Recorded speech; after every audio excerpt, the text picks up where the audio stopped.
Good morning friends, কেমন আছো তোমরা সবাই? আশা করি ভালো আছো। আমিও কিন্তু বেশ ভালোই আছি। তো আজকে ঘুম থেকে উঠেই দেখি আকাশে প্রচণ্ড মেঘ করেছে আর ফোঁটা ফোঁটা বৃষ্টি পড়াও শুরু হয়ে গেছে।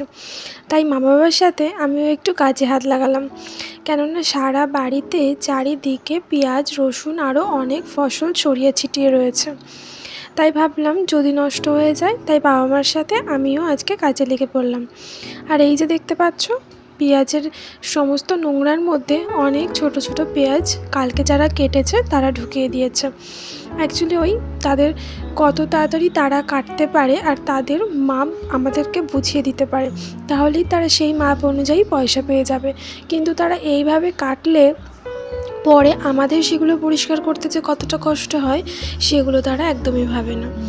তো যাই হোক, সমস্ত কাজকর্ম গুটিয়ে নিয়েছি। আর বৃষ্টি তাও হয়নি, এখন বৃষ্টিটা আপাতত 2 দিন বন্ধ হলেই ভালো হয়।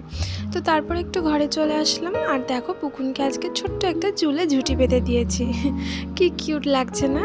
তারপর ঘরে এসে বিছানা তুলে ঘরটাকে গুছিয়ে নিলাম। এই ঘরটায় জানো তো আগে আমি থাকতাম, আমার বড্ড প্রিয় একটা জায়গা ছিল এই ঘরটা। এখন শ্বশুর বাড়িতে আমার প্রিয় জায়গা নিজের ঘরটা হয়েছে। আর এই যে টেবিলটা, এই টেবিলটা আগে সারি সারি বই সাজানো থাকতো আমার আর ভাইয়ের। এখন ভাইও চলে গেছে, আমিও চলে গেছি।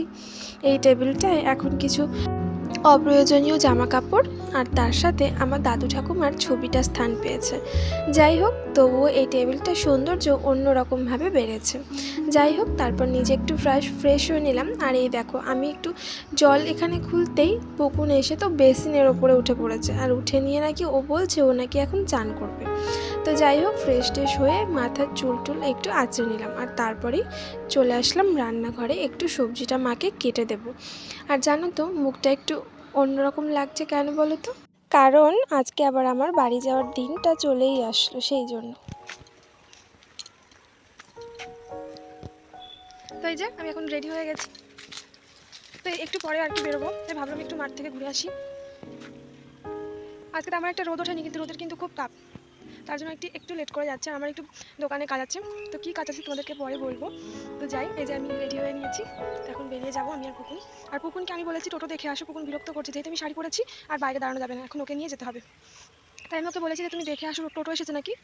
আর ও একদম সোজা রাস্তায় ছুটেছে, তাই বাবাও গেল ওর পিছে পিছে, যে কোথায় চলে না যায় আবার, সেই কারণে।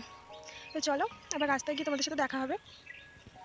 তো এই যে বেরিয়ে পড়লাম বাড়ি যাওয়ার উদ্দেশ্যে।